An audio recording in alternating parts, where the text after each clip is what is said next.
क्या इन 40 डेज़ में हम यहाँ से एफ़र्ट लगाकर इस अटेम्प्ट में पास हो सकते हैं कि नहीं हो सकते हैं। इस सेशन का एंड यही हो रहा होगा कि आप एक बेहतरीन शेड्यूल यहाँ से तैयार कर सके होंगे। पढ़ नहीं रहे हैं, हाँ परेशान ज़रूर हैं 24 आवर। कोई अच्छी एक्टिविटी का प्लान बनता है, कहते नहीं यार मेरे तो एग्ज़ाम होने वाले। आपको ये नहीं सिखाया कि तालीमी औकात अलग कर लिए जाते हैं और अपनी पर्सनल लाइफ अलग कर ली जाए। बिस्मिल्लाहिर्रहमानिर्रहीम।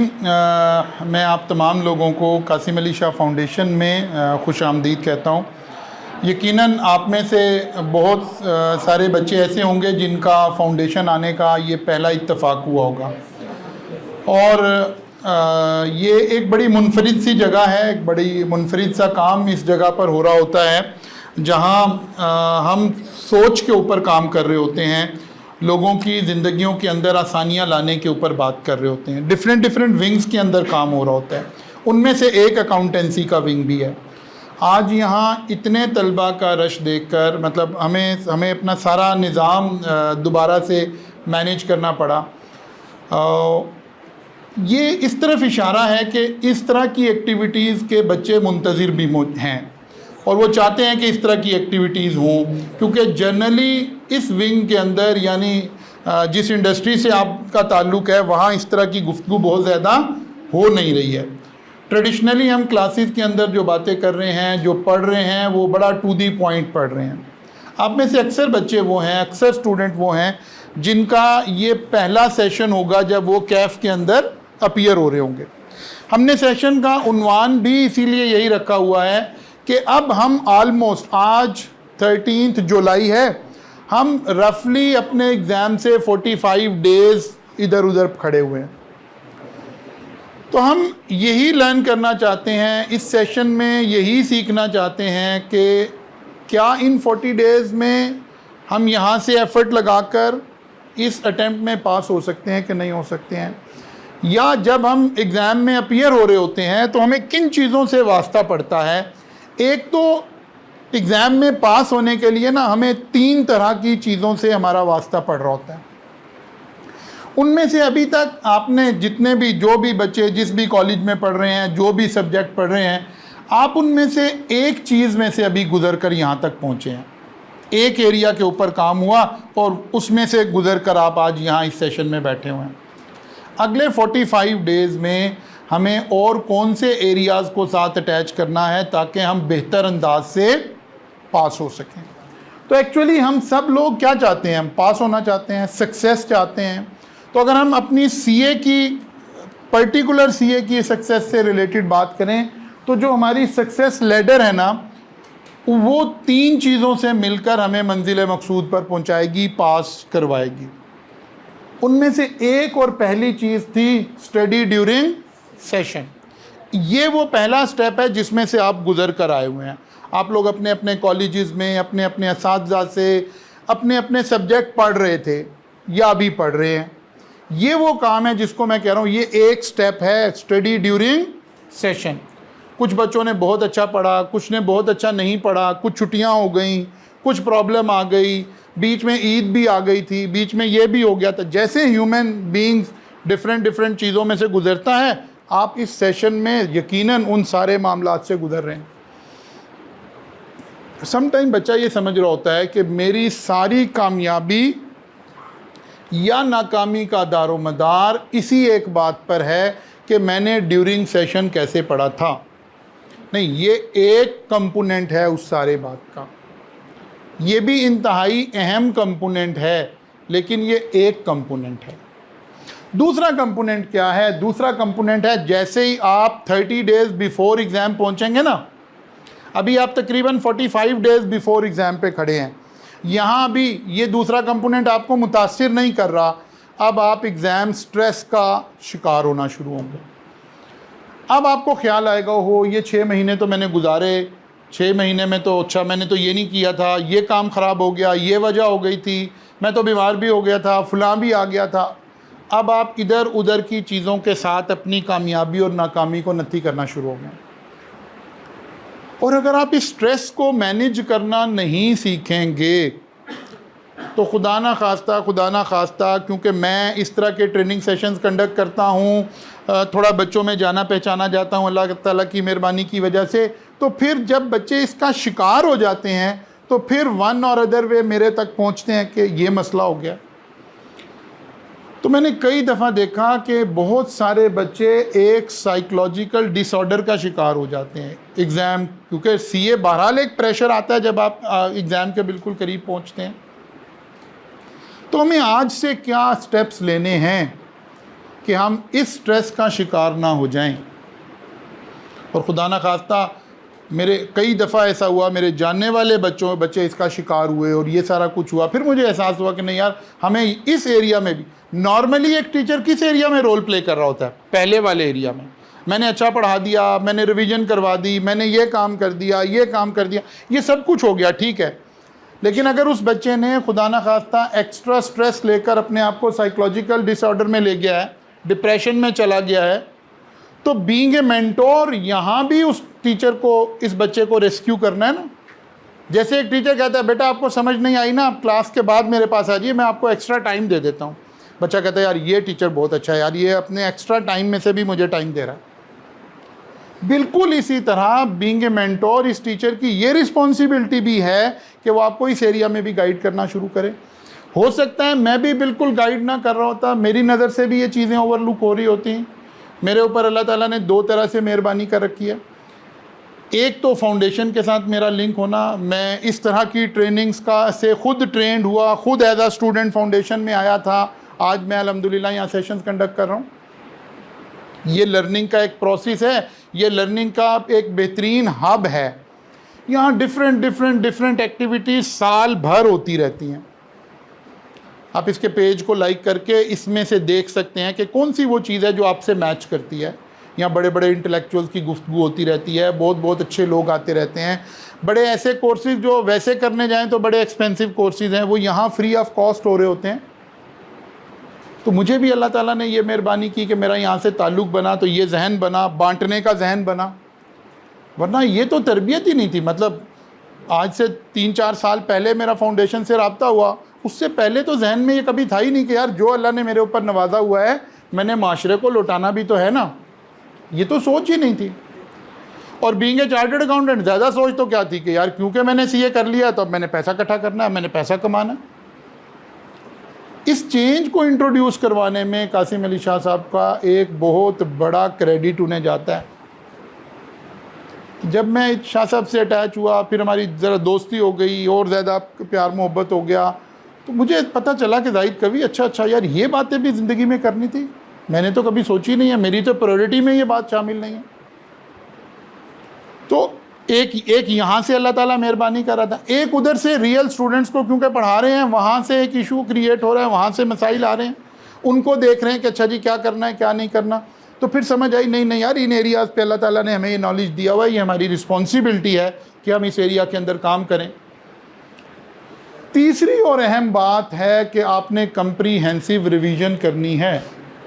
एक है आप कोर्स पढ़ रहे हैं, पढ़ते हुए आप लर्निंग कर रहे हैं, नहीं, अब एग्ज़ाम हॉल में जाने से पहले आपको एटलीस्ट 3 रिवीजन करके जाना है। ये 3 आर्ट हमने सीखने हैं। जब इन तीनों को मिला रहे होंगे ना तो पता है क्या मिरेकल हो रहा होगा। अगर ये एरिया हमारा थोड़ा वीक भी होगा ना तो ये बाकी 2 एरिया उसको सपोर्ट करके हमें पास करवा देंगे, हम क्वालिफाई कर जाएंगे। जो हमारा मेन टारगेट है, फ़िलहाल इमीडिएट टारगेट क्या है, सितंबर की अटैम्प्ट में हम कैसे पास हो सकते हैं। तो पहले वाला एरिया तो आप ऑलरेडी अपने अपने कॉलेजेस में अपने अपने असातिज़ा से कर रहे हैं, स्टडी ड्यूरिंग सेशन, इसमें तो कोई मसला नहीं है, हम सब पढ़ रहे हो भाई। हम दूसरे 2 एरिया के ऊपर आज के इस सेशन में गुफ्तगू रखना चाहते हैं कि सबसे पहली बात कि ये जो सक्सेस लैडर है ये 3 चीज़ों से मिलकर बनी है। हमें इन 3 चीज़ों की मदद से ही सक्सेस पे पहुंचना है। बाज़ दफ़ा बच्चा किसी एक चीज़ को फोकस कर रहा है, सारा फोकस वहाँ किया हुआ है, तो यकीनन जब 3 इंग्रेडिएंट हैं और हम एक के ऊपर फोकस कर रहे हैं तो ये तो 1/3 बना। तो सबसे पहले हम देखते हैं कि how to deal with exam stress. आप कहें कि स्ट्रेस होगी नहीं, ये तो हो नहीं सकता। अगर एक स्टूडेंट अपने करियर के बारे में थोड़ा सा टची है, थोड़ा सा उसकी कोई ख्वाहिशात हैं, वो उसके ऊपर काम कर रहा है, वो उसके ऊपर मेहनत कर रहा है, तो ला महला यकीनन ये पॉजिटिव सिम्टम्स हैं कि उसको स्ट्रेस आ रही है। एक बच्चे ने सारा सेशन पढ़ा ही नहीं है, उसको एग्ज़ाम की स्ट्रेस आएगी? कोई नहीं आएगी। एक पढ़ने वाला बच्चा ही नहीं है, इसका मतलब है स्ट्रेस ने आना तो है, इसका ना आना गलत अलामत है। इसका मतलब है मैं अपने करियर से बहुत ज़्यादा टची नहीं हूँ, कंसर्न नहीं हूँ। स्ट्रेस आनी चाहिए, ये एक पॉजिटिव फैक्टर है। इसको मैनेज कैसे करना है, ये इतनी ना आ जाए कि ये स्ट्रेस आकर मेरा बाकी 2 एलिमेंट को उड़ा कर रख दे, जो मैंने सारा सेशन पढ़ा था वो भी फारिग, जो मैंने रिवीजन करनी थी वो भी नहीं कर सका। इसीलिए हम इसको कह रहे हैं, ये नहीं कह रहे कि स्ट्रेस को एलिमिनेट कैसे करना है, नहीं, स्ट्रेस को मैनेज कैसे करना है। स्ट्रेस किन काम के करने से बढ़ जाएगी या किन काम के करने से कम हो जाएगी? तो जाहिर है हमें कौन से काम करने हैं जिससे ये कम हो जाएगी। ऑब्वियसली जिससे हम अपने स्ट्रेस लेवल को क्या कर सकें, रिड्यूस कर सकें, नीचे लेकर आ सकें, वो लेवल लेकर आ सकें जिसके ऊपर हम सही काम कर सकें, हमारा जहन, हमारी मेमोरी, हमारी सारी सलाहियतें ऑप्टिमम लेवल पर ऑपरेट करती रहे। वरना बहुत ज़्यादा स्ट्रेस में होंगे तो क्या होगा, जो आपकी सलाहियतें हैं वो पूरी काम नहीं कर रही होंगी। तो किन बातों का ख्याल रखना पड़ेगा? सबसे पहले create study schedules. Stress manage करने का सबसे आसान तरीका यह है कि आप अपनी शेड्यूलिंग कर लीजिए। आपको पता हो मेरा आज का शेड्यूल क्या है, ये नेक्स्ट 45 डेज, हम इस सेशन का एंड यही हो रहा होगा कि आप एक बेहतरीन शेड्यूल यहाँ से तैयार कर सकें होंगे इंशाल्लाह। आपको पता चल जाएगा कि अच्छा शेड्यूल का ये मतलब था, हमारे आज के सेशन का फाइनल आउटकम यही होगा कि आप एक अच्छा शेड्यूल कैसे बनाएंगे, ये बात आपको पता चल जाएगी इंशाल्लाह। Number 2, study regularly. रेगुलरिटी ही आपको सारी स्ट्रेस से बचाएगी। अगर आपने 2 दिन पढ़ा, फिर 2 दिन किसी काम में लग गए, फिर ये हो गया, फिर ये हो गया, अब तो कज़न की शादी आ गई है, अब तो ये मसला क्रिएट हो गया, तो फिर तो काम ख़राब होगा। ये सारी आदतें तो स्ट्रेस लेवल को क्या कर रही होंगी, इंक्रीज़ कर रही होंगी। तो स्ट्रेस को अपने कंट्रोल में रखने के लिए, अपने उसके करने के लिए सबसे पहले मेरे पास रेगुलरिटी का उसूल लगाना पड़ेगा। रोज़ाना का काम मुझे रोज़ाना करना पड़ेगा। तीसरा एलिमेंट, आपको हेल्दी ईटिंग और हेल्दी एक्सरसाइजेस, इसके ऊपर भी फोकस करना चाहिए। आज का बच्चा इस सारी चीज़ों से दूर हो गया। वो ये नहीं समझ रहा कि इंसान, अगर आप ज़रा 2 बातों को, इंसान को 2 हिस्सों में बांट लें, आप जो फिज़िकल है ना, आप जो भी इंसान हैं, आपका जो फिज़िकल फिज़ीक है वो सारी डायरेक्टली लिंक है आपकी ईटिंग के साथ। आप जो खा रहे हैं वही आप नज़र आ रहे हैं।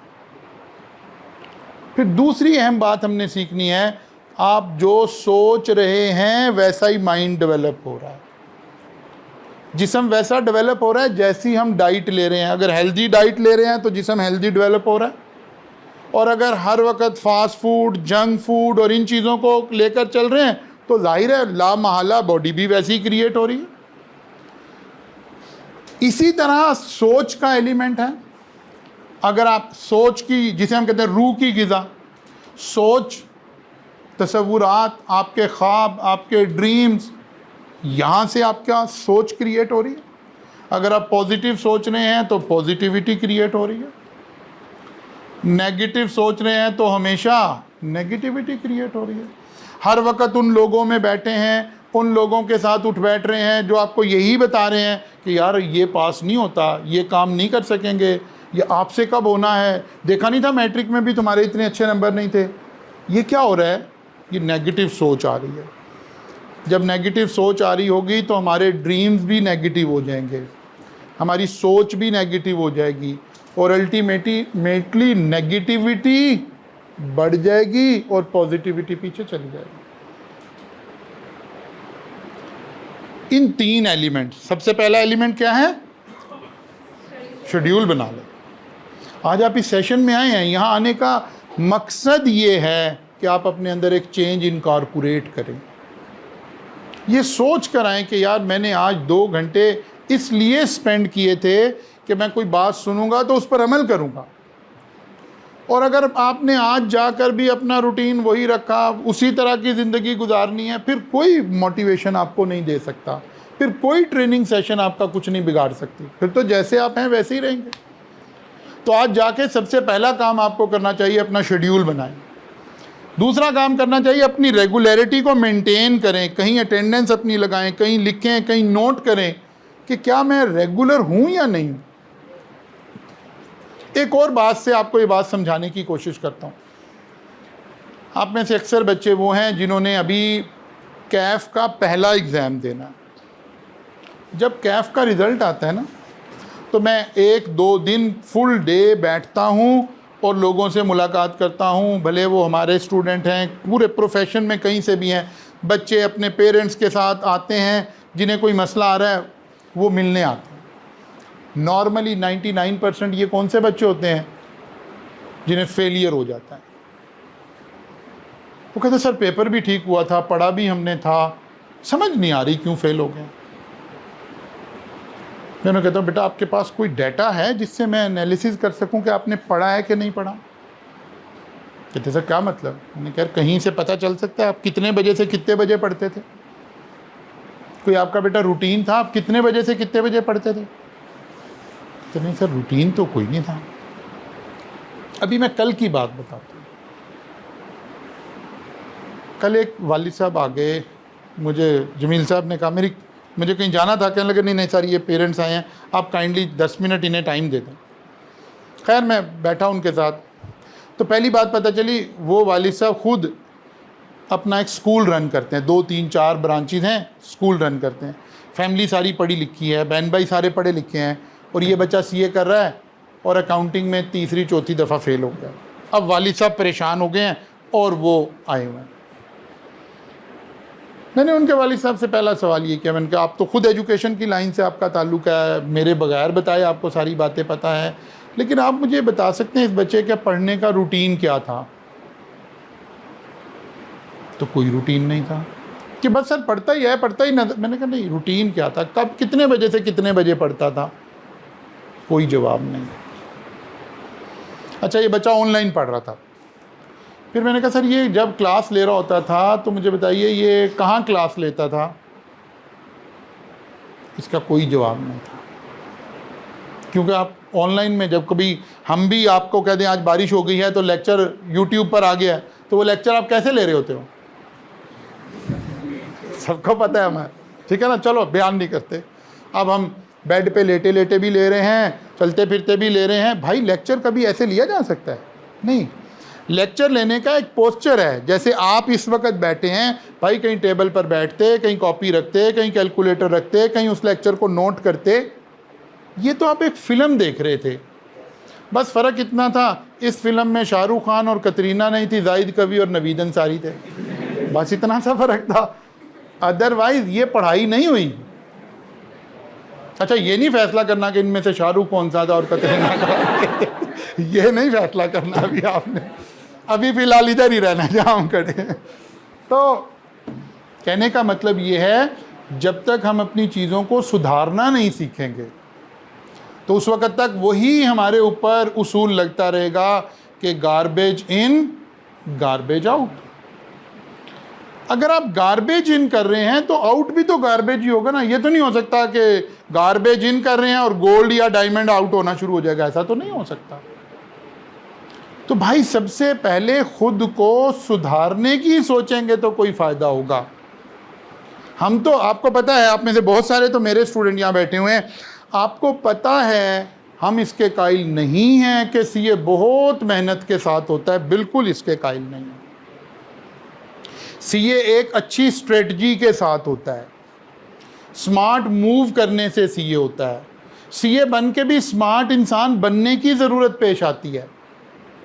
अभी कल वो हमारे चेयरमैन एफबीआर भी रहे हुए, हमारे फाइनेंस मिनिस्टर भी रहे हुए, शब्बर जैदी साहब का एक और हमारे एक टीचर हैं सुभान मिर्ची वाला साहब, शायद आप में से बच्चे जानते हो, एसीसीए को नॉर्मली पढ़ाते हैं। कल उन्होंने कोई 5-7 मिनट का एक क्लिप रिकॉर्ड किया है शब्बर जैदी साहब के साथ।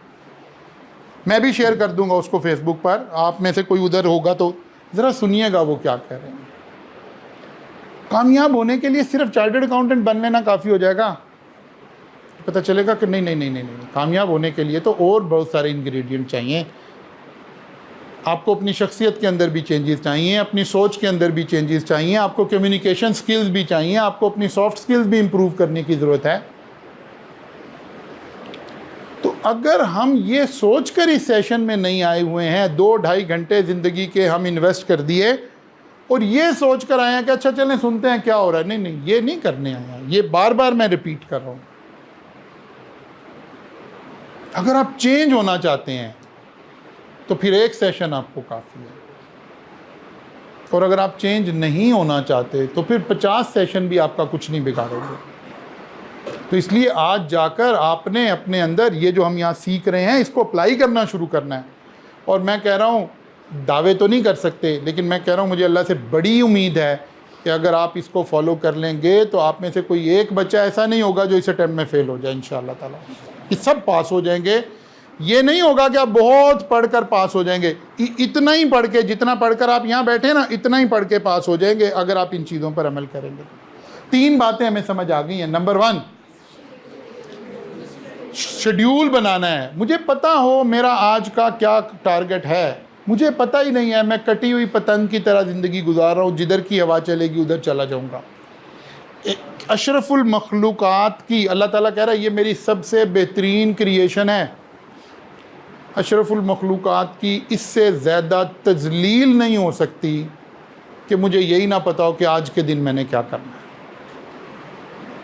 इससे ज़्यादा अशरफुल मखलूक़ात होने की मेरी तज़लील नहीं हो सकती कि मेरे पास मेरे डे का एजेंडा ही नहीं है कि मैंने आज क्या करना है। आपके पेरेंट्स इतना पैसा ख़र्च कर रहे हैं, एक बहुत सारे सोशल मामलात हैं, बहुत सारे माली मामलात हैं, उन सारों को फेस कर कर आपको उन्होंने यहाँ पढ़ने के लिए भेजा हुआ है और आपके पास कोई शेड्यूल ही नहीं है। आपको ये पता ही नहीं आज 7 बजे आप क्या कर रहे होंगे। ज़रा एक लिटमस टेस्ट लगाएं, अपने आप से पूछें ज़रा अंदर अंदर ही कि आज 7 बजे आप क्या कर रहे होंगे, रात 8 बजे आप क्या कर रहे होंगे, रात 10 बजे आप क्या कर रहे होंगे। तो जवाब आएगा फेसबुक देख रहे होंगे, फेसबुक देख रहे होंगे, फेसबुक।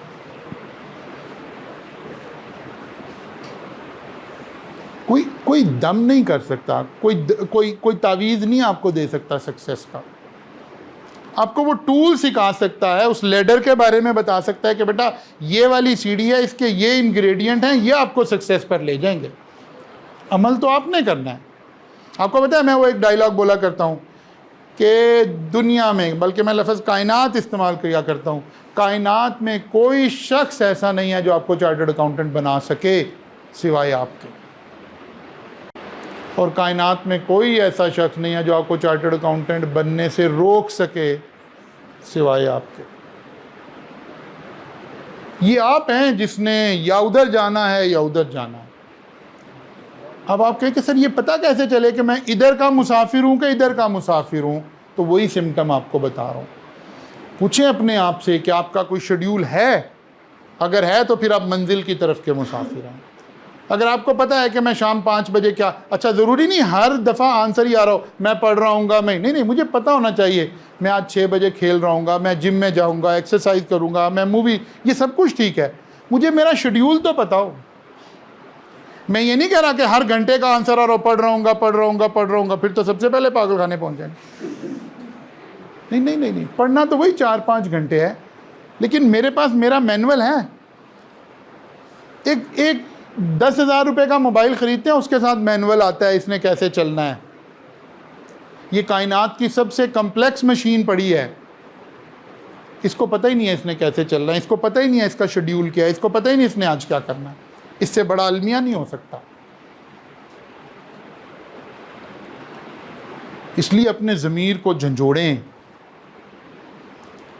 ये सोचें, ये एनालिसिस करें आप कितने खुद से मुखलिस हैं, कितने अपने माँ बाप से मुखलिस हैं, बाकी छोड़ दें सारी कायनात के रिश्ते। अगर मैं अपने आप से, क्योंकि हर कामयाबी का सबसे पहला बेनिफिशरी जाहिद कवि ने खुद होना है, फिर मेरे से जुड़े हुए लोगों को भी उसमें से कुछ फ़ायदा मिलेगा, फिर अल्लाह ने मुझे अगर अच्छा ज़र्फ़ दिया होगा तो मेरा ये जुड़े हुए लोगों का सर्कल बड़ा हो जाएगा और बहुत सारे लोगों को फ़ायदा पहुंचना चाहिए। लेकिन फ़र्ज़ कर लें मैं एक बहुत अच्छा इंसान नहीं हूँ, तब भी हर कामयाबी और हर नाकामी सबसे पहले मेरे ऊपर से गुजरनी है। अगर एक आदमी, आपको एक बच्चा पढ़ता ही नहीं नज़र आ रहा, कमिटेड ही नज़र नहीं आ रहा, आप कहते यार मेरा बड़ा मुखलिस दोस्त है, ये तो अपने से मुखलिस नहीं है, आपसे कैसे मुखलिस हो गया? ये तो अपनी ज़ात से मुखलिस नहीं है, अपने माँ बाप से मुखलिस नहीं है। वो पता नहीं कैसे इसके पैसे पूरे कर रहे हैं, कैसे फ़ीस दे रहे हैं, कैसे हॉस्टल की फ़ीस दे रहे हैं, कैसे ये निज़ाम चल रहा है, ये आराम से यहाँ चिल कर रहा है बैठा हुआ।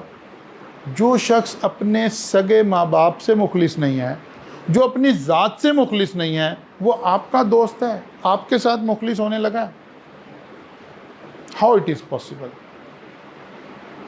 ये तो मुमकिन नहीं है, ऐसा तो हो नहीं सकता।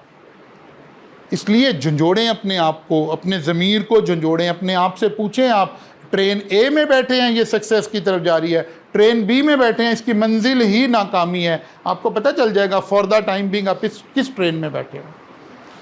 तो भाई रेगुलर स्टडी, फिर ईटिंग हैबिट अपनी बेहतर करें, थोड़ी बहुत एक्सरसाइज करें। एक्सरसाइज पे ज़्यादा मैं बोल नहीं सकता क्योंकि मेरा अपना वज़न बढ़ा हुआ है, ठीक है ना, तो इसलिए मुझे यहाँ बोलते हुए शर्म आ रही है, लेकिन ये ज़रूर करनी चाहिए, ये ज़रूर करनी चाहिए, इसके बगैर भी गुजारा नहीं। आगे चलते हैं।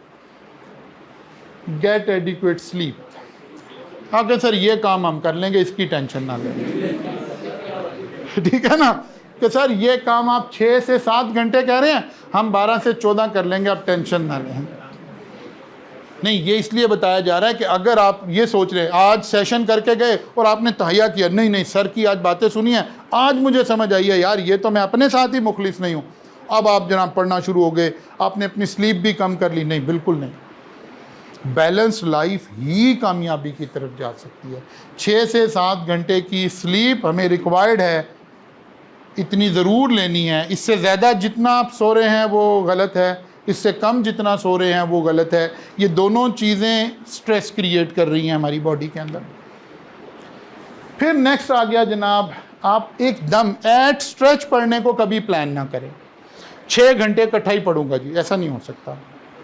हाँ पढ़िए, 1 घंटा 2 घंटा मैक्सिमम 2 आवर्स। वैसे तो साइंटिफिकली कहा जाता है 1 घंटा पढ़ना चाहिए, फिर मिनी ब्रेक्स लेनी चाहिए, 5 मिनट की ब्रेक, 10 मिनट की ब्रेक। वो कहते नहीं सर जब मैं ब्रेक ले लेता हूँ तो फिर ब्रेक लग जाती है, ठीक है ना। तो अगर ब्रेक लग जाती है तो फिर इकट्ठा पढ़ने कोई बात नहीं है, लेकिन अगर खुद पर कंट्रोल आना शुरू हो गया है, अगेन फिर मैं वही लफ्ज़ बोल रहा हूँ, अगर आपको एहसास हो गया है कि नहीं यार मैं खुद से सिंसियर हूँ आज के बाद, चलें माँ बाप भी निकाल दें, मैं अपने आप से सिंसियर होना सीख गया हूँ, तो फिर मुझे ये भी पता चलना चाहिए कि यार मैंने 15 मिनट की ब्रेक ली थी तो मुझे 15 मिनट के बाद वापस पढ़ने बैठना। लेकिन एप्रोप्रिएट ब्रेक्स के साथ पढ़ें ताकि स्ट्रेस लेवल क्या हो, रिड्यूस हो। फिर रिलैक्सिंग टेक्निक्स भी इस्तेमाल करें। हाँ, जब आप स्ट्रेस का शिकार हो रहे हैं ना, तो ये आप रिलैक्सिंग टेक्निक्स यूट्यूब पर भी सर्च कर सकते हैं, बहुत सारा हमें पता चलेगा। आप लंबे लंबे सांस ले सकते हैं, अपना ऑक्सीजन लेवल बेहतर कर सकते हैं, अपना शुगर लेवल बेहतर करके कर सकते हैं। इवन एग्ज़ाम में आपको अचानक से लगा ओ यार गया, ये तो सवाल ही मुझे नहीं आता, तो कोई बात नहीं है, अल्लाह पर यकीन कीजिए, 1-2 गहरे गहरे सांस लीजिए, अपना ऑक्सीजन लेवल फ़ौरन ब्रेन का बेहतर करने की कोशिश करें। ये सारी बातें दुनिया भर में स्टूडेंट्स को सिखाई जाती हैं। अनफॉर्चुनेटली हम थर्ड वर्ल्ड में रह रहे हैं, हमें इनमें से कोई साइंटिफिक बात सिखाई नहीं जा रही होती। हमें पढ़ते वक्त अपना ग्लूकोज लेवल, अपना शुगर लेवल मेंटेन रखना है। ज़ाहिर है जिस एज में आप हैं आपको अपना शुगर लेवल मेंटेन रखना है। कुछ चीज़ खानी है, कोई बिस्किट ले लें, कोई भी जो भी आप लाइक करते हैं, चॉकलेट ले लें, कोई कॉफ़ी ले लें, कोई चाय ले लें, इसके ज़रिए से अपने शुगर लेवल भी मेंटेन रखना है, अपना ऑक्सीजन, ब्रेन का ऑक्सीजन लेवल भी मेंटेन रखना है। एक्सरसाइज भी आपको उसमें मदद कर रही थी, गहरे गहरे सांस लेना भी उसमें आपको मदद कर रहा था, कहीं थोड़ा खुली हवा में निकलना भी आपको उसमें बेहतर कर रहा था। गैप्स भी इसीलिए रिक्वायर्ड होते हैं कि आप उठिए ज़रा, थोड़ा सा अपना पोस्चर चेंज कीजिए, थोड़ा सा अपनी बॉडी स्ट्रक्चर को भी रिलैक्स कीजिए, माइंड को भी रिलैक्स कीजिए। क्यों? ताकि आप फिर दोबारा एक काम कर सकें। जब आप कहीं लॉन्ग ड्राइव पर जा रहे होते हैं तो अच्छी से अच्छी गाड़ी होने के बावजूद आप क्या करते हैं, 2-3 घंटे ड्राइव के बाद आप कहते हैं चलो यार चाय पी लेते हैं, नमाज़ पढ़ लेते हैं। इसके 2 फ़ायदे हो रहे हैं, आप भी रिलैक्स हो रहे हैं, आपकी गाड़ी भी रिलैक्स हो रही है। एक लंबी मंजिल का मुसाफिर हमेशा सोच समझ के ही चलता है कि ये सफ़र मेरा कैसे कटेगा, मैंने कैसे चलना है, कैसे आगे जाना है, ये आपने प्लान करना है। अच्छा जी, नेक्स्ट क्या करना है जी? Stay positive. सबसे ज़्यादा ज़रूरी बात, जैसे जैसे एग्ज़ाम करीब आते हैं बच्चे को एक बात लग रही होती है, यार इस दफ़ा नहीं हो सकेगा, मेरी तो तैयारी नहीं हुई, यार लगता है ये तो काम ख़राब हो गया। अच्छा 3 सब्जेक्ट रखे हुए थे, अब सोच रहा है यार तीनों दे दूं कि 2 ही दे दूं। वो 4 वाला 3 पर आ गया है, 2 वाला 1 पर आ गया है। क्यों? आप पॉजिटिव नहीं हो रहे हो। आपको पॉजिटिव सोचना है कि नहीं यार अल्लाह खैर करेगा। मैंने पढ़ा है, मेरे पास होने के लिए क्या सब्जेक्ट का मुझे 100% आना ज़रूरी है? हरगिज़ नहीं। 100% तो मुझे 22 साल पढ़ाते हुए हो गए हैं, वो सब्जेक्ट जो मैं 22 साल से टीच कर रहा हूँ मुझे भी 100% नहीं आता होगा। 100% तो रिक्वायर्ड ही नहीं है। ICAP तो ऑफिशियली बता रहा है आपको 50% आना चाहिए।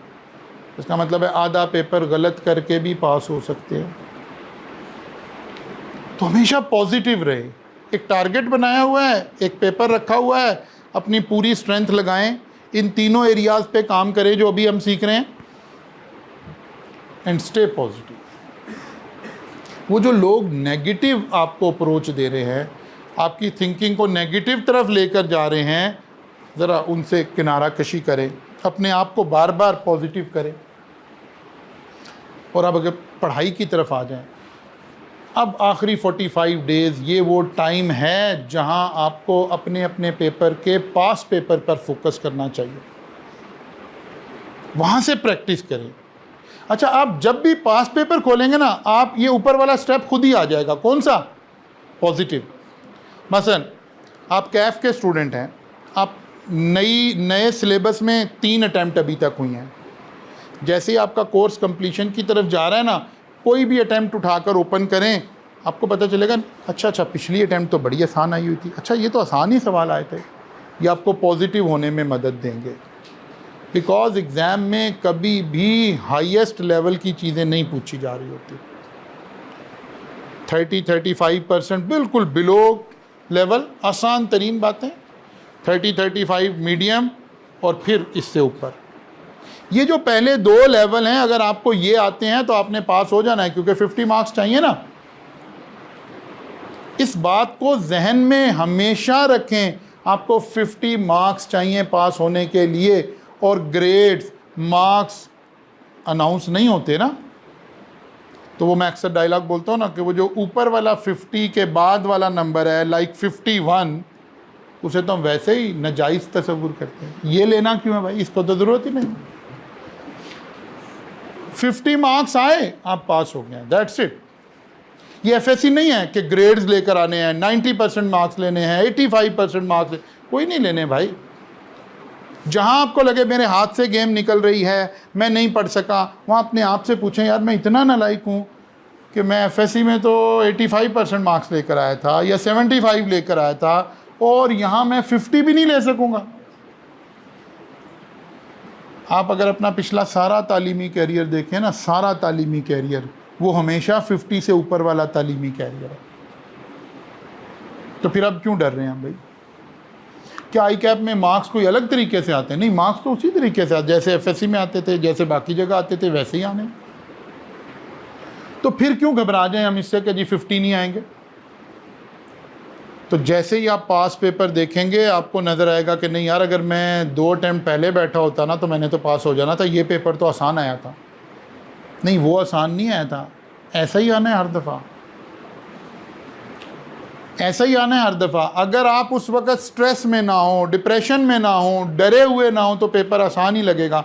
बस एग्ज़ाम हॉल में जाएंगे तो ये 2 चीज़ें एक्स्ट्रा ऐड हो जानी है। उस दिन एग्ज़ाम स्ट्रेस, फोकस, डर, ये सब आएगा, टाइम प्रेशर, ये सब आएगा ना। इसको मैनेज करने की ही तो स्ट्रेटजी बना रहे हैं कि यार ये ना आए, क्योंकि जब ये डर से निकल के हम करते हैं तो फिर ठीक परफॉर्म कर रहे होते हैं। अवॉइड कंपैरिजन, सबसे अहम बात। हाँ, कभी कंपैरिजन कर लिया था इसलिए कि यार ज़रा मोटिवेशन लेनी थी कि यार आपके कितने चैप्टर तैयार हैं। उसने कहा यार मैंने 7 चैप्टर तैयार कर लिए। मैंने कहा अच्छा यार मैंने तो अभी 5 किए हैं। कोई बात नहीं, इन दिनों तक करते रहे, कोई बात नहीं है। जैसे ही एग्ज़ाम से 45 डेज़ के करीब पहुँचे हैं, कंपैरिजन करना 100% बंद कर दें, 100% बंद कर दें। आपको पता है जब कोई दोस्त आपसे पूछे कितने चैप्टर तैयार हैं तो आप सही बताते हो, तो जब आप उससे पूछ रहे हो तो वो सही बता रहा है, तो फिर पूछ क्यों रहे हो? किससे कंपैरिजन करना है भाई? किससे कंपैरिजन तो है ही नहीं। क्या आपने इससे ज़्यादा नंबर लेने हैं? नंबर तो आते ही नहीं हैं, तो किस लिए कंपैरिजन करना है भाई? ये बड़ी अहम बात है कि आप जैसे ही लास्ट 45 डेज़ में पहुँचे, और अब उस लास्ट 45 डेज़ को मैं इस तारे के तौर पे इस्तेमाल कर रहा हूँ कि 16 जुलाई जिस दिन आया उस दिन से आप इस वाले फेज़ में एंटर हो रहे हो जिसके लिए मैं ये सेमिनार कर रहा हूँ यहाँ पर। किसी से कंपैरिजन नहीं करना। उसके मार्क्स कितने आए थे, उसने कितना पढ़ लिया, मेरे कितने चैप्टर रहते हैं, उसके कितने चैप्टर रहते हैं, मुझे से ये सवाल नहीं हुआ, उससे ये हो गया, कुछ नहीं कंपैरिजन करना। ईमानदारी के साथ अभी हम आगे चल के एक शेड्यूल बनाने लगे हैं, इस शेड्यूल को बनाकर इस पर काम करने की कोशिश करनी। अगर कहीं मसला आ गया खुदा ना खास्ता, तो इमीडिएटली सपोर्ट लें अपने टीचर से, अपने मेंटोर से, अपने उससे। एंड पर्टिकुलरली अगर खुदा ना खास्ता आप कहीं लग रहा है ना कि यार ये सब कुछ मैंने सुना था, सही था, लेकिन मुझे तो समझ ही नहीं आ रही मेरे साथ हो क्या रहा है, ये पहली सिम्टम है उस बात की जिसके लिए हम ये इस वक्त बात कर रहे हैं कि आप डिप्रेशन में जाना शुरू हो गए हैं, आपको एग्ज़ाम फोबिया होना शुरू हो गया है। इमीडिएटली अपने टीचर के पास आइए, इमीडिएटली अपने किसी मेंटोर के पास जाइए ताकि वो आपको रिलैक्स करे एक मरतबा। सबसे ज़्यादा ज़रूरी बात है, इमीडिएटली अपने रब के पास जाइए, 2 नफल पढ़ लें, कोई कुरान पाक पढ़ लें, कोई दुआ कर लें, कोई अपनी वालदा से दुआ करवाएं। स्टे पॉजिटिव रहने के ये अल्लाह ने हमें सारे ज़रिए बता रखे हैं। हमें सारी सुन्नत से, सारी सीरत से यही पता चलता है कि ज़रा सी परेशानी आई तो मोमिन को ये सिखाया गया है वुज़ू करके नफल पढ़े, अल्लाह के सामने अल्लाह से मांगे। और एक हदीस है, उसका मफहूम है कि अगर मोमिन के जूते का तस्मा भी टूट जाए तो उसने अल्लाह से मांगना है। तो क्या हमने अपनी पढ़ाई के लिए अल्लाह से नहीं मांगना? स्टे पॉजिटिव रहने की बातें हैं ये सारी। आप जिसके साथ कोई रिलीजियस आदमी है, कोई आपके जानने वाले हैं, उसे कहिए कि मेरे एग्ज़ाम में मुझे बता दें, कोई मुख्तसर सी बात बता दें, मैं ज़रा कोई बात पढ़ लिया करूं। होता है ना, कोई अल्लाह का नाम बता दिया, कोई सूरत बता दी, कोई चीज़। ये सब क्या करेगी? मेरे खुदा के साथ ताल्लुक़ को जोड़ने का काम कर रही होगी, मुझे पॉजिटिव रहने का काम कर रही होगी।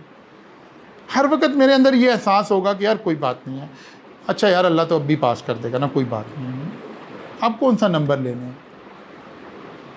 क्योंकि जब एग्ज़ाम फोबिया आपके ऊपर सवार हुआ, जब खुदा ना खास्ता हम साइकोलॉजिकल डिसऑर्डर का शिकार होना शुरू हुए, हर अटेम्प्ट में 1 से 2 बच्चे आपको अगर सोशल मीडिया पीछे खोलेंगे तो एग्ज़ाम से 2 दिन पहले या एग्ज़ाम देने के फ़ौरन बाद खुदकशी करते नज़र आते हैं। ये कौन से बच्चे हैं? ये वही बच्चे हैं जो स्ट्रेस में, उस फोबिया में वहाँ तक चले गए कि उन्होंने अपनी ज़िंदगी का सबसे बड़ा गलत डिसीजन ले लिया। ये अभी 2 अटेम्प्ट पहले यहाँ नहर में बच्चे ने छलांग लगा दी एग्ज़ाम देने के बाद। ये सब यहीं से ही आ रहा है ना, ये कहीं और से तो नहीं आ रहे। ये सब हमने सीखना है।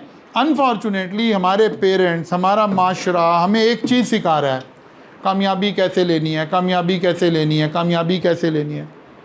नहीं, इसके साथ सीखने की ज़रूरत है, खुदा ना खास्ता नाकामी आई तो फेस कैसे करनी है। भाई ज़िंदगी में तो कामयाबियाँ भी आएंगी, नाकामी भी आएगी। कभी आपके लिए क्लैपिंग हो रही होगी, कभी आपकी हुटिंग हो रही होगी। ये तो ज़िंदगी का हिस्सा है। कोई काम ठीक हो जाएगा, कोई गलत हो जाएगा। अब हमने सीए कर लिया तो क्या हमारे से कोई काम गलत नहीं होगा? नहीं, कई दफ़ा कॉलेज में कोई पॉलिसी बनाते हैं, बाद में एहसास होता है यार ये गलत हो गया, ये काम ऐसे नहीं करना था, ऐसे होना था। अपने बिजनेस में कई दफ़ा कोई डिसीजन लेते हैं, कहते हैं यार ये गलत हो गया डिसीजन। ज़िंदगी में डिसीजन लेते हैं, कुछ ठीक हो जाते हैं, कुछ गलत हो जाते हैं। हाँ, एक सक्सेसफुल आदमी कौन होता है? जिसके ज़्यादा डिसीजन ठीक होते रहे और कम गलत होते रहे। एक नाकाम इंसान कौन होता है? जिसके ज़्यादा गलत होते रहे और कम ठीक होते रहे। तो ऐसे ही सोचना है आपने। ये सारा कुछ साथ साथ चलना है। आइडियल सर्कमस्टांसेस नहीं होने, ये अभी भी अपने आप को समझाएं। आप जितना मर्जी पढ़ लें, ऐसा नहीं होना कि पेपर आएगा और आप ऐसे खेल रहे होंगे जैसे क्रिकेट वाला सोच रहा हो कि यार ये तो बॉल कराएगा, मैं हर बॉल ही स्टेडियम से बाहर फेंकूंगा। ऐसे नहीं होता। आपको पेपर में कुछ सवाल आते भी होंगे और कुछ नहीं भी आते होंगे। एक ही सवाल में कुछ चीज़ें आती होंगी और कुछ नहीं आती होंगी। आप जितना मर्जी पढ़ लें, जितना मर्जी पढ़ लें, ये नहीं हो सकता कि सारा पेपर आप जाएंगे तो आता ही होगा। ऐसा नहीं होना।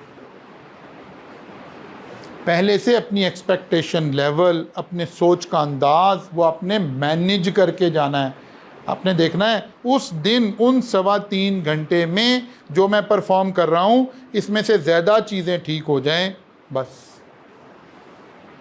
सारा ठीक हो जाए। नहीं, सारा तो ये जितने असातिज़े हैं ना आपके, उनके लिए भी मैं अपने लिए कह रहा हूँ। जो पेपर मैं पिछले 22 साल से पढ़ाता हूँ ना, अगर मैं भी आपके साथ पेपर देने चला जाऊँ तो सारा तो मेरा भी नहीं ठीक होना। आपका कैसे ठीक होना भाई? मेरा भी नहीं होना सारा ठीक। हाँ, ये हो सकता है मेरा मेजॉरिटी ठीक हो जाए, बस यही रिक्वायर्ड है जी। सारा ही अकाउंटिंग का पेपर ठीक होगा, सारे ही मेरे आंसर टैली होंगे, कुछ ना कभी हुए ना कभी होने। रियलिटी के अंदर मेंटेन करना सीखना है हमने। 16 जुलाई यहाँ से आपका ये काम शुरू होने लगा। तो सबसे पहले तो ये 6-7 बातों से हमने अपनी स्ट्रेस मैनेजमेंट करनी सीखनी कि जनाब ऐसा ना हो कि हम डिप्रेशन में चले जाएं, ऐसा ना हो कि हम गलत टारगेट सेट कर रहे हो, ऐसा ना हो ओवर एम्बिशियस होके सोच रहे हो। क्योंकि जब एग्ज़ाम में पहुंचे सारा पेपर नहीं है, एक बच्चा सोचा मेरा सारा ही ठीक होगा, तो एग्ज़ाम में पेपर आया तो एकदम से वहाँ उसका नर्वस सिस्टम डाउन होना शुरू हो गया। एक सवाल नहीं आया तो आपको बतौर मुसलमान इस उम्मीद से आगे चले जाना चाहिए कि कोई बात नहीं है, अगला आता होगा मुझे, और कोई बात नहीं है, सवाल मुझे नहीं आता लेकिन फिर भी इसकी ये चीज़ें आती हैं, मैं इसमें से आधे नंबर तो ले लूँगा ना। तो आधे ही तो चाहिए, आधे ही तो चाहिए भाई। मैं आज ही अपनी टैक्स की क्लास में बच्चों को एक कैलकुलेशन समझा के आया हूँ कि आपके 50 नंबर यहाँ से आ जाने हैं, और उसका उस सारी डिस्कशन का मकसद और मतलब ये था कि यार अगर आपको टैक्स नहीं भी आता फिर भी पास हो जाओगे,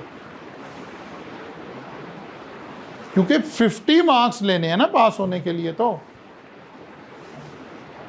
और अगर आप सोच के बैठे नहीं मेरे 95 कैसे आएंगे, तो भाई 95 तो आने कोई नहीं है। इसलिए हमें ज़रा थोड़ा सा चीज़ों को ठीक डायरेक्शन में सोचना सीखना है। अब आते हैं तीसरे और अहम तरीन बात की तरफ कि जनाब अब हमने क्या करना है। यहाँ से हमारे पास 45 डेज़, क्योंकि वो 31 वाले मंथ चल रहे हैं, जुलाई भी 31 का, अगस्त भी 31 का, तो इसलिए मैंने इसको क्या कर दिया 47 कर दिया, वो 2 डेज़ बीच में डाल दी, क्योंकि 16 जुलाई से आपने इसके ऊपर काम करना है ना। करना क्या है, आपने हर बच्चे ने अपने अपने सब्जेक्ट पर इस बात को अप्लाई करना है। नंबर 1, आपने फर्स्ट रिवीजन प्लान करनी है। आप कहेंगे सर अभी तो हमारा कोर्स ही ख़त्म नहीं हुआ। कोई बात नहीं, कोर्सेज़ ख़त्म हो रहे होंगे अगले 10 दिनों में, 12 दिनों में, मैक्सिमम 15 दिनों में कोर्सेज़ ख़त्म हो जाएंगे अब आपके। आपने यहीं से 16 जुलाई से एक रिवीजन प्लान की है, जिसको हमने 25 दिन के अंदर अपना सारा सिलेबस एक मरतबा रिवाइज़ करना है डिटेल से।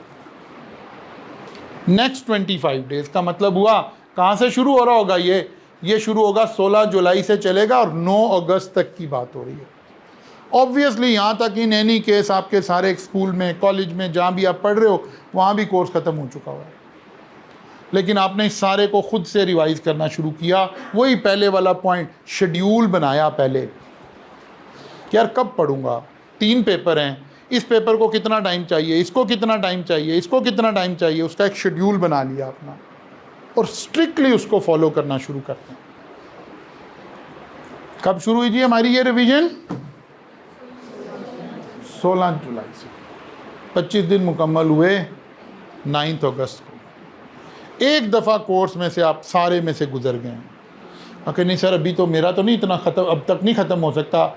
नहीं, बस उतना ही पढ़ना है जो यहाँ तक ख़त्म हो जाए। ये मैं एक बड़ी अहम बात कह रहा हूँ जो नॉर्मली टीचर्स नहीं कहते। रिसर्च सेंटर नहीं खोलना किसी भी सब्जेक्ट का, इससे डेप्थ में, इससे मुश्किल कुछ नहीं करना। उतनी रिसर्च चलें, आपने रिसर्च करी उतनी कर लें जो 9 अगस्त को ख़त्म हो जाए बस। अब इसके लिए सबसे ज़रूरी ना शेड्यूल हो आपके पास। ओपन एंडेड तो कभी ज़िंदगी में कोई चीज़ टारगेट अचीव नहीं हो सकता ना। ज़िंदगी के हर टारगेट को अचीव करने के लिए कोई शेड्यूल होना चाहिए। 9 अगस्त आई, आपकी एक रिवीजन ख़त्म हो गई, बस आज के बाद नया कुछ नहीं सीखना। क्या कह रहा हूँ? आज के बाद नया कुछ नहीं सीखना, बस ख़त्म हो गया, फुल स्टॉप। जो कुछ सीखा इसे ही रिवाइज कर रहे थे। अब एक रिवीजन 25 दिन में बड़ी अच्छी रिवीजन हो जाएगी। कोई लर्निंग भी करनी पड़ेगी तो कर लेंगे, कर ली। 9 अगस्त को ख़त्म हो गया। अब हमारी सेकंड रिवीजन शुरू हुई है जो कि 15 डेज़ के लिए शुरू हुई है। अब जो काम पहले 25 दिनों में मुकम्मल करना सीखा था, अब उसे 15 दिनों में मुकम्मल करना है, क्योंकि पढ़ा हुआ है। अब ऊपर से बहुत सारी चीज़ें आसान हैं, उनके ऊपर से सरफेस लेवल पे गुजरेंगे। नई चीज़ कोई नहीं सीखेंगे, मैं बार बार कह रहा हूँ, अब नई चीज़ कोई नहीं सीखेंगे। जो सीखा हुआ है उसको रिटेन करने की आदत डालेंगे। भाई जो सीख लिया है, अगर वो एग्ज़ाम में आ गया, क्या वो करने के काबिल हैं? कहता नहीं सर वो तो नहीं, लेकिन मैं एक नया सवाल का सोच रहा हूँ, ये भी कर लेना चाहिए। भाई उसका क्या फ़ायदा होगा? जो पहले पढ़ा हुआ है अभी तो वही नहीं आप करके आ सकते। इसलिए रिवीजन ही हमेशा इंश्योर करेगी कि आप सक्सेस में जा सकते हो। अच्छा जी, कब शुरू हुई है? 10 अगस्त को। 15 दिन कब मुकम्मल हुए? 24 अगस्त को। आपका दूसरी दफ़ा कोर्स ख़त्म हो चुका है। यकीनन आपकी ग्रिप बेहतर हुई है, रिटेंशन बेहतर हुई है, कॉन्फिडेंस बेहतर हुआ है। वो जो स्ट्रेस लेवल था वो रिड्यूस होना शुरू हुआ है कि यार शुक्र है अल्लाह का, मैंने जो सोचा हुआ था मैं उसके मुताबिक चल रहा हूँ। अब एग्ज़ाम फोबिया कम होना शुरू हो गया। तीसरी रिवीजन शुरू की कब से? 25 अगस्त से लेकर 31 अगस्त तक। अब ये 7 डेज़ में काम हो जाएगा। हर मर्तबा तकरीबन पहले का तकरीबन 50% टाइम में रिवीजन हो जाती है। अगर किसी बच्चे ने इस शेड्यूल पे अमल कर लिया, मैं ये नहीं कह रहा वो कितना पढ़ रहा था, क्या कर रहा था, ये नहीं कह रहा। मैं कह रहा हूँ मेरे साथ ना रिटर्न कर लें, ये बच्चा पास हो जाएगा अगर वो इसको फॉलो कर रहा है,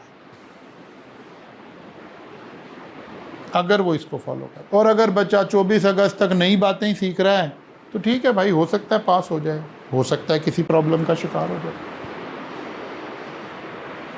जो सीखना है, जो करना है और जो कर चुके हैं। अब इस वक्त आप कहाँ खड़े हैं? आपके तकरीबन 70% सिलेबस ख़त्म हो गए होंगे। उस 70% को साथ साथ रिवाइज करना शुरू कर देना, ताकि पहली रिवीजन साथ साथ 1-2 चैप्टर रहते होंगे वो ख़त्म हो जाएंगे, इधर ये चैप्टर ख़त्म हो जाएंगे, उधर से रिवीजन आ रही होगी। पहला बेंचमार्क हमारा 9 अगस्त का टारगेट अचीव होना चाहिए।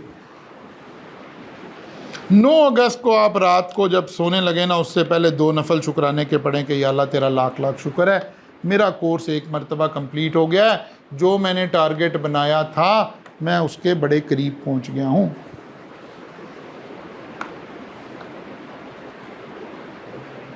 अब दोबारा आपने पकड़ा सिलेबस। अभी मैं आपको बताऊंगा कैसे कैसे करना है ये सारा काम।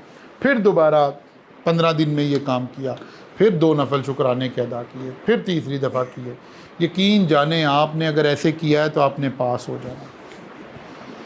अब हमने इसके बाद सीखना है कि यार हर सब्जेक्ट को जब आपने पढ़ना है ना, तो कोई भी सब्जेक्ट है, जैसे मैंने बिज़नेस लॉ की एग्ज़ाम्पल बना ली यहाँ पर।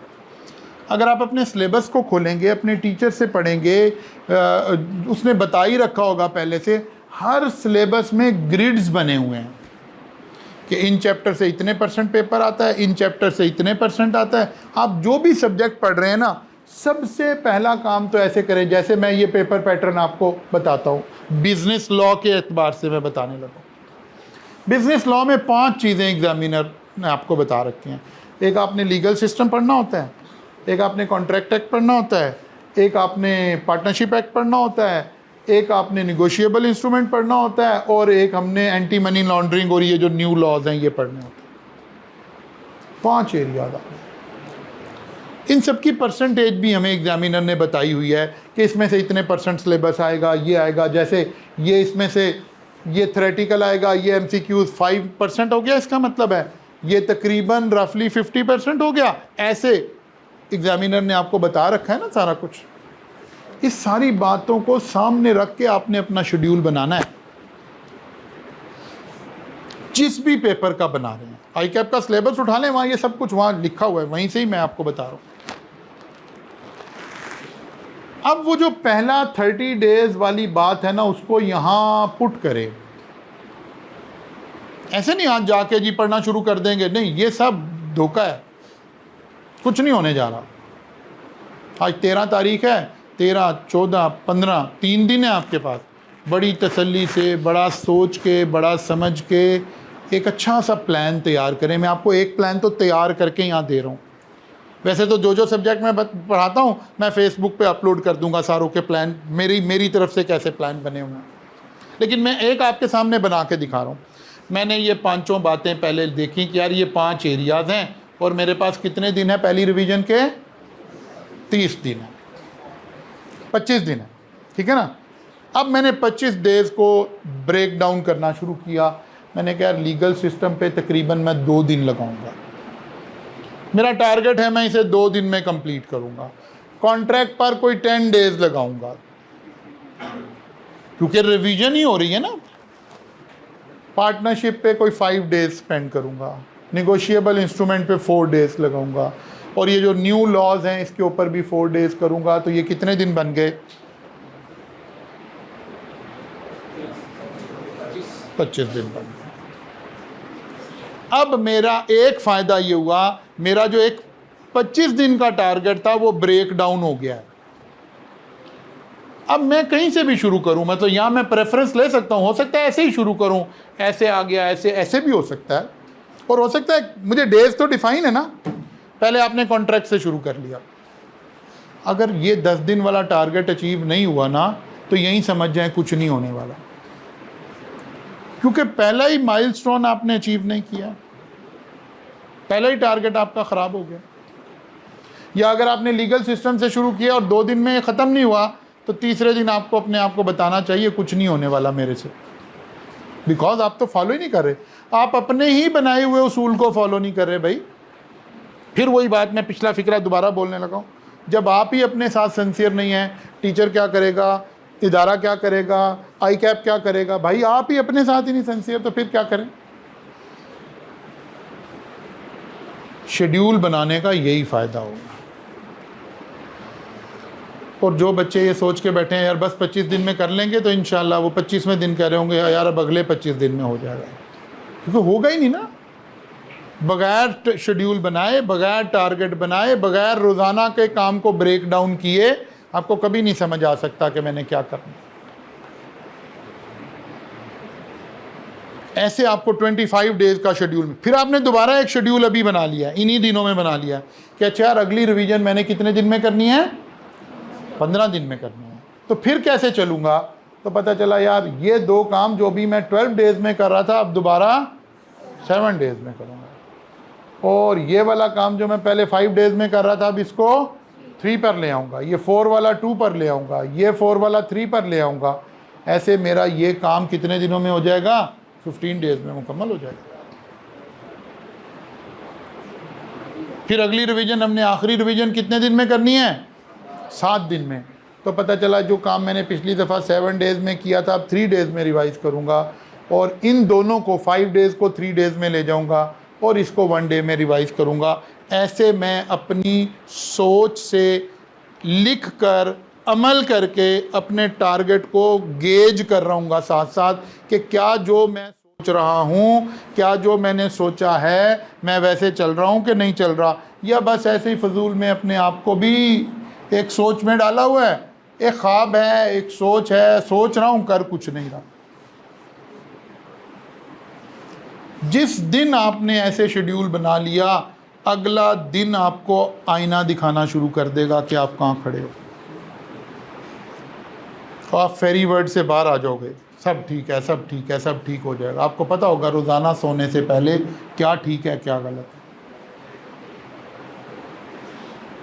इस बात को समझने के लिए ऐसे समझ लें, आप ऐसे समझ लें कि यहाँ से 45 डेज़ आप पीछे हैं ना एग्ज़ाम से, आप ऐसे समझ लें अपने आप को समझाने के लिए कि यार रोज़ाना एक रिज़ल्ट आता है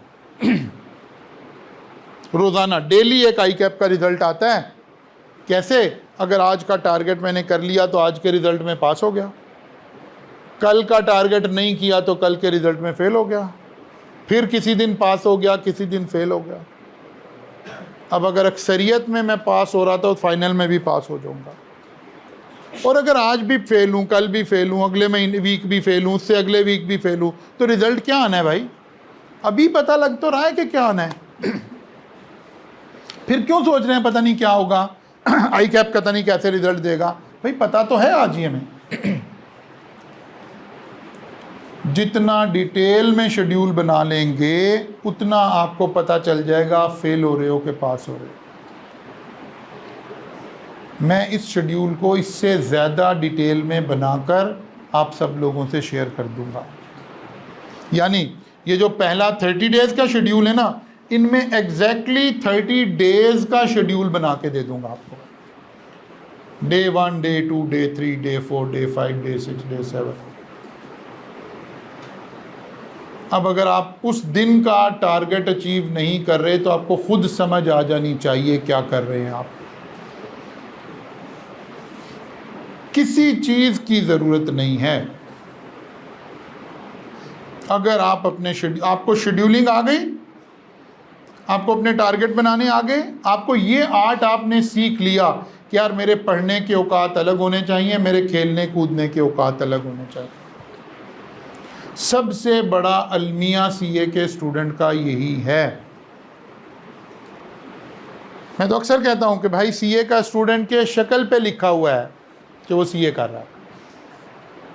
आप माइंड नहीं करना, आपसे अक्सरियत मेरे स्टूडेंट बैठे हैं इसलिए मैं वो लिबर्टी ले रहा हूँ।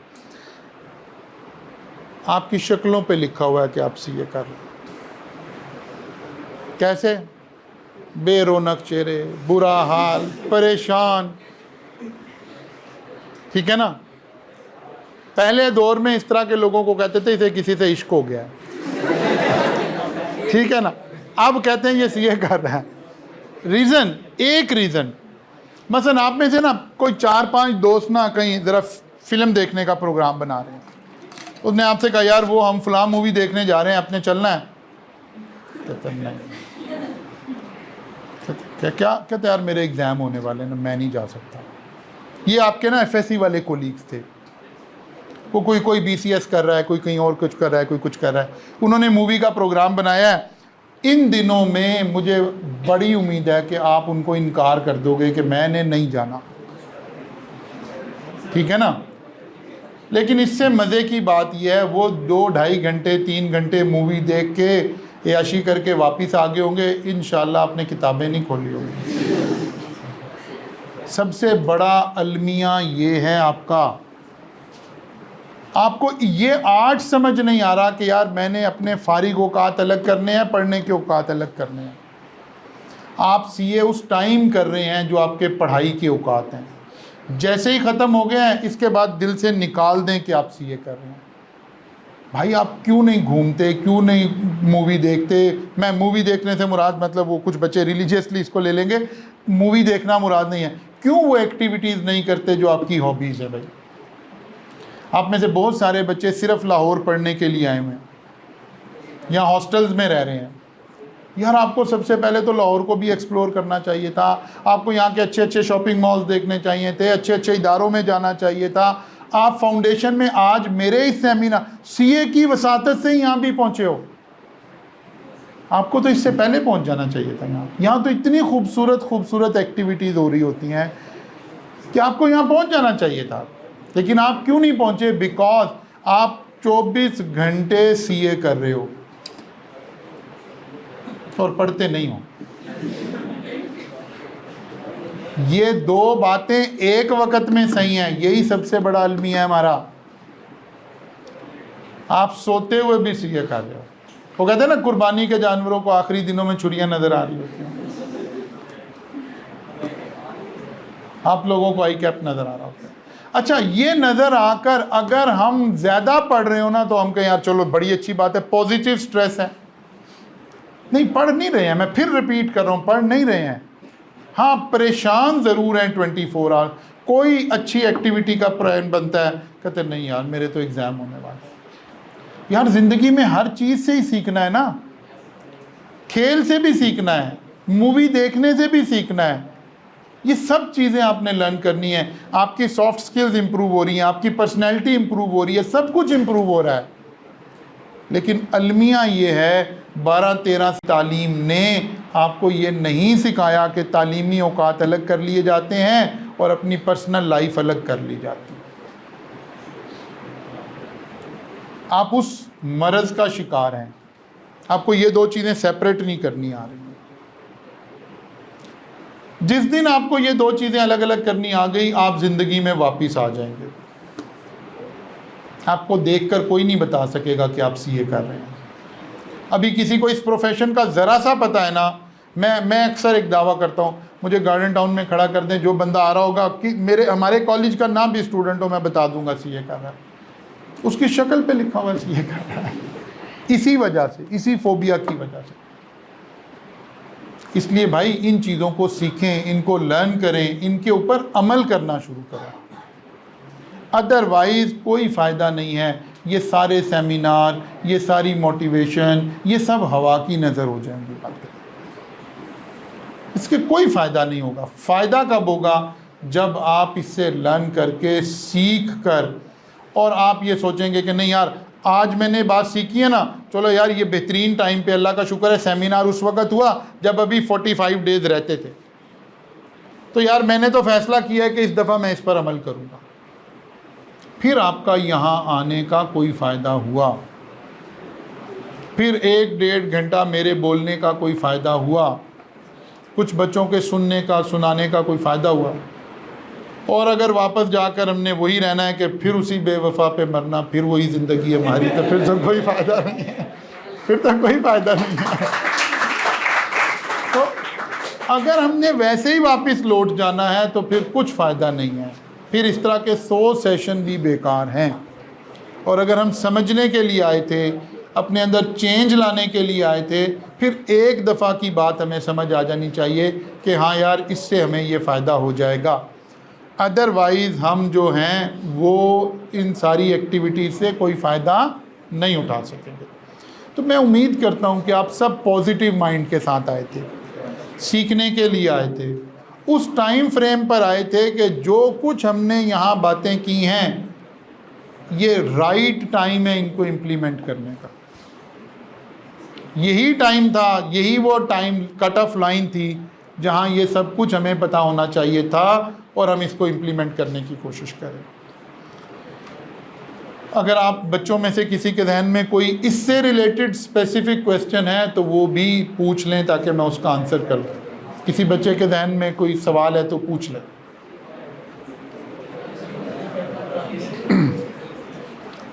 कोई क्वेश्चन नहीं जी?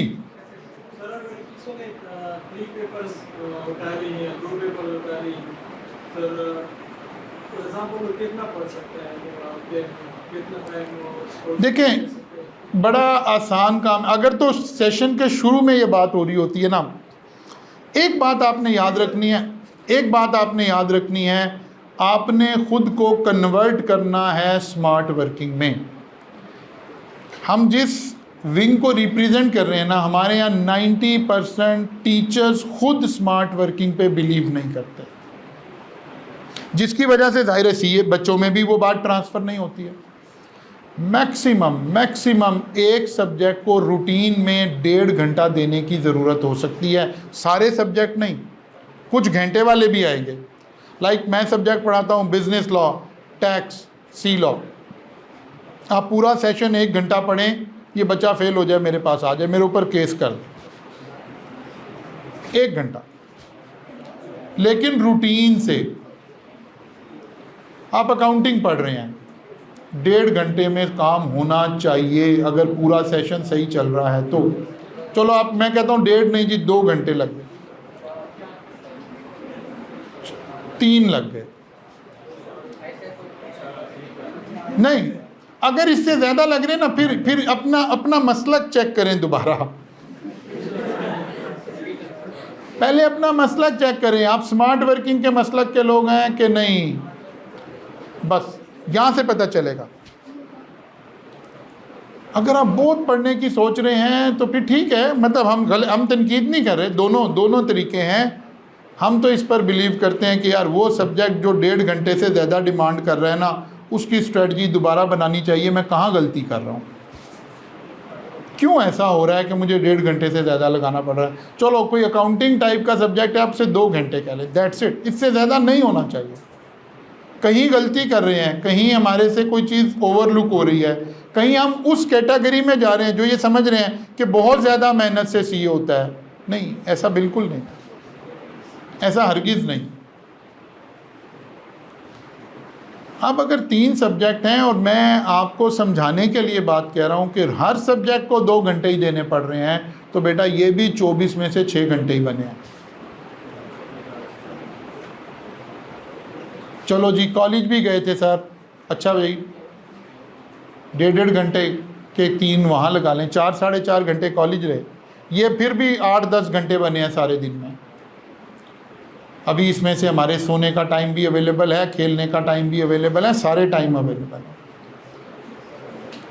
ये हम फिर वो जो है ना, हमारी सोच हमें फिर मिसगाइड कर रही है कि नहीं यार, ऐसा हो नहीं सकता कि सीए में हम पढ़ने के औकात अलग कर लें और लेयर औकात अलग कर लें। ये फिर हमें हमारा ब्रेन, क्योंकि ब्रेन आदि हुआ है ना उसी तरह ही सोचने का, वो फिर बीच में से यही बात निकालने की कोशिश कर रहा है। नहीं, पेपर के ऊपर, टेबल के ऊपर बैठकर अपने टाइम की एलोकेशन करें, आप हैरान रह जाएंगे।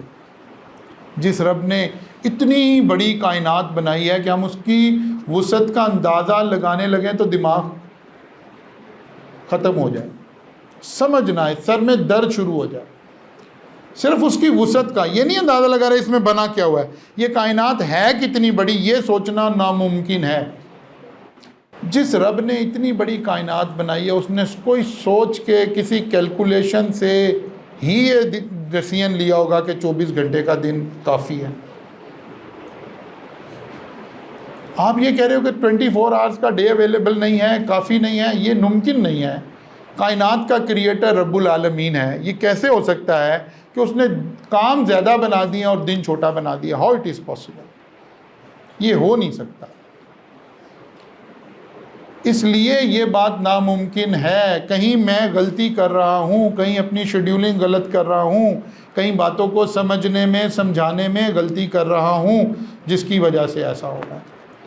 मैं उम्मीद करता हूँ कि ये सारी बातें कहीं ना कहीं आपके दिल को टच करेंगी, और टच करने के बाद अल्लाह करे कि आप कहीं इस पर अमल कर सकते हो और आपकी ज़िंदगियों में एक पॉजिटिव चेंज आ सके, सक्सेस की सूरत में, कामयाबी की सूरत में, और वो एक आसानियाँ पैदा हों आपके लिए और आपके माँ बाप के लिए। Thank you very much.